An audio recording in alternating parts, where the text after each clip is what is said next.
Assalamualaikum warahmatullahi wabarakatuh.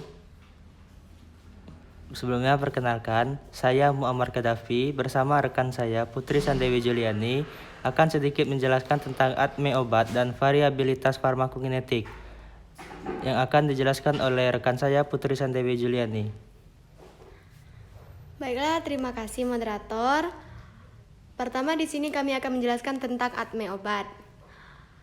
ADME itu merupakan singkatan dari absorpsi, distribusi, metabolisme, dan ekskresi. ADME ini merupakan serangkaian kerja farmakokinetik. Jadi farmakokinetik itu merupakan serangkaian mekanisme bagaimana obat diproses dalam tubuh. Nah, jadi nasib obat di dalam tubuh kita itu akan melalui serangkaian absorpsi, distribusi, metabolisme, dan ekskresi ini. Nah, berikut ini merupakan skema tentang bagaimana perjalanan obat di dalam tubuh.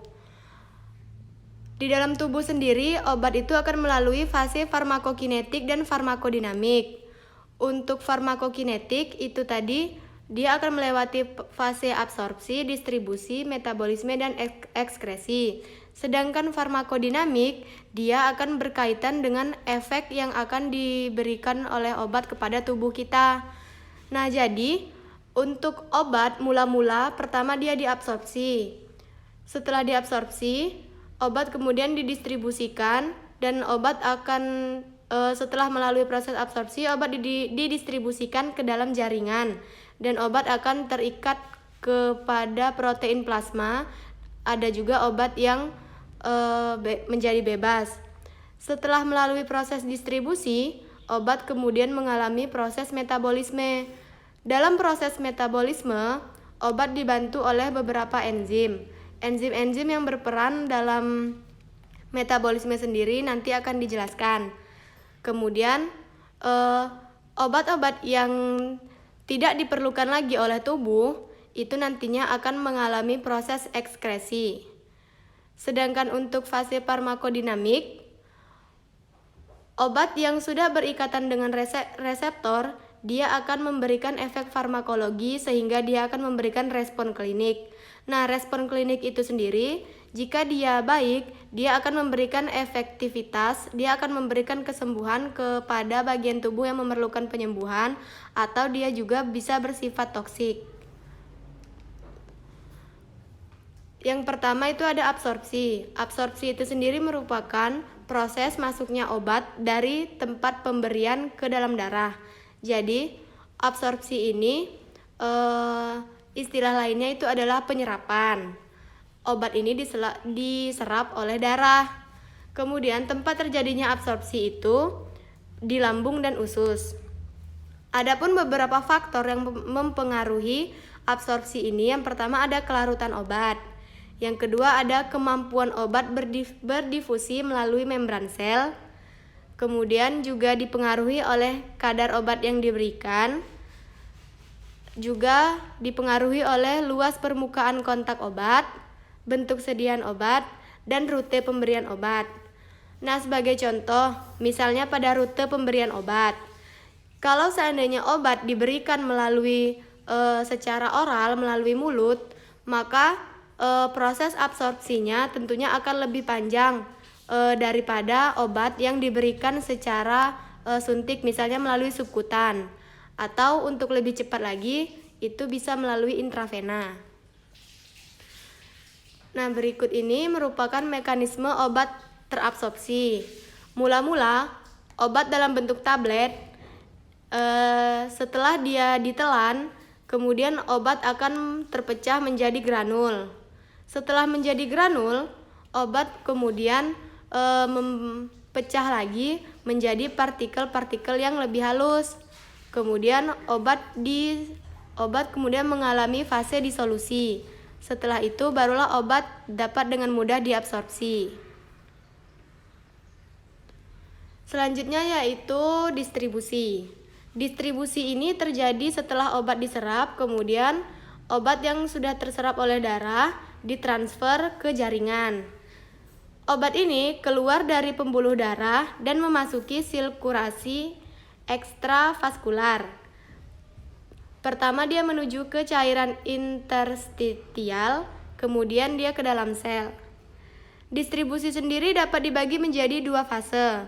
Fase yang pertama dia melibatkan dosis yang diserap dalam darah sebagai fraksi bebas, terikat protein plasma dan sirkulasi sel. Kemudian pada fase yang kedua, obat tersebut didistribusikan ke organ-organ. Selanjutnya ada metabolisme. Metabolisme ini terutama terjadi dalam hati. Namun selain di hati, metabolisme juga dapat terjadi di dinding usus, ginjal, paru-paru, darah, otak, dan kulit. Juga dapat terjadi di lumen kulon.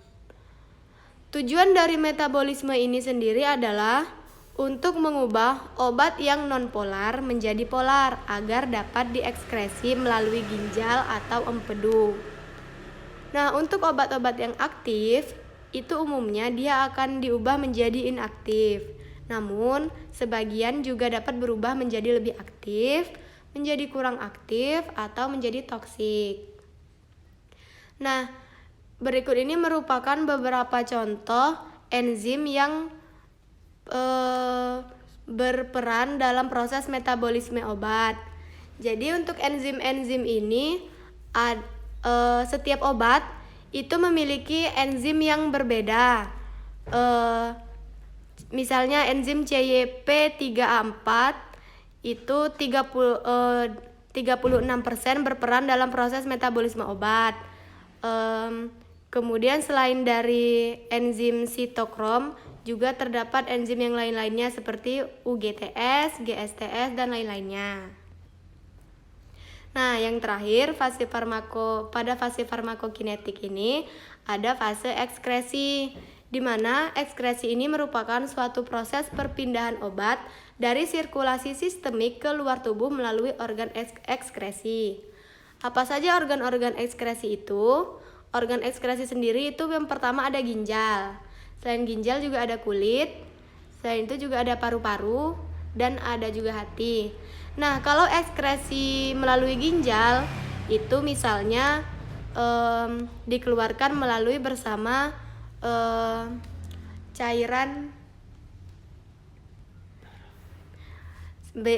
cairan seperti juga kulit. Nah, kalau kulit ini misalnya keringat. Sekian itulah penjelasan mengenai ATME obat. Selanjutnya kita akan masuk ke variabilitas farmakokinetik. Variabilitas farmakokinetik ini merupakan suatu variasi antar individu dari parameter farmakokinetik yang menghasilkan perbedaan pada konsentrasi plasma sampai profil waktu setelah pemberian dalam dosis yang sama namun dengan pasien yang berbeda. Nah, variabilitas farmakokinetik ini misalnya pada orang dewasa diberikan dosis yang berbeda dengan anak-anak dan lansia. Mengapa diberikan dosis yang berbeda? Karena terdapat perbedaan struktur tubuh, perbedaan persentase cairan tubuh yang ada pada manusia berdasarkan rentang usia yang berbeda. Nah, selain dari usia sendiri, ada juga beberapa faktor variabilitas farmakokinetik lainnya, seperti misalnya genetik atau keturunan. Kemudian juga penyakit yang diderita oleh seseorang, kemudian usia dan ukuran tubuh, obat-obatan, dan lingkungan. Nah, selain dari itu, ada juga faktor variabilitas lainnya, yaitu ada komplikasi, kehamilan, konsumsi alkohol, jenis kelamin, dan kandungan pengobatan tertentu. Kondisi pengobatan tertentu. Nah, untuk contoh dari variabilitas farmakokinetik ini, di sini kami mengambil contoh untuk yang usia. Nah, jadi mengapa ada perbedaan pemberian dosis antara dewasa dengan anak-anak dan lansia? Jadi misalnya pada anak-anak, untuk proses absorpsi, jaringan ototnya itu masih sedikit, perfusi darahnya juga rendah, produksi HCl-nya belum maksimal, dan gerak peristaltik usus itu tidak teratur. Pada lansia, Untuk yang absorpsinya, dia terjadi penurunan produksi HCl, penurunan motilitas usus, dan gangguan pada penyerapan. Maka dari itu, untuk anak-anak dan lansia, biasanya dalam pemberian obat, dia harus disesuaikan dulu untuk obatnya, berapa dosis yang akan diberikan kepada anak-anak dan lansia. Karena fungsi tubuhnya itu sangat rentan. Takutnya kalau diberikan sama dengan yang dewasa akan terjadi obatnya malah tidak memiliki efek dan malah berbahaya bagi tubuhnya. Kemudian untuk proses metabolisme, distribusi dan eliminasinya juga sama seperti itu. Nah, untuk yang metabolisme, misalnya pada anak-anak itu kadar enzim metabolisme hatinya itu masih rendah dan clearance obatnya rendah. Sedangkan pada lansia, penurunan aliran darah ke hati, terjadinya juga penurunan aktivitas enzim pemetabolisme. Dan untuk pada fase eliminasi, kadar empedunya pada anak-anak itu masih rendah dan eliminasi dari ginjalnya juga rendah. Sedangkan pada lansia, itu terjadi penurunan aliran darah ke ginjal, juga terjadinya penurunan aktivitas tubular.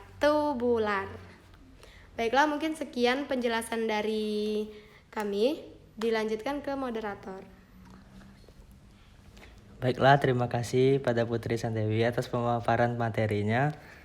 Semoga bermanfaat ilmunya.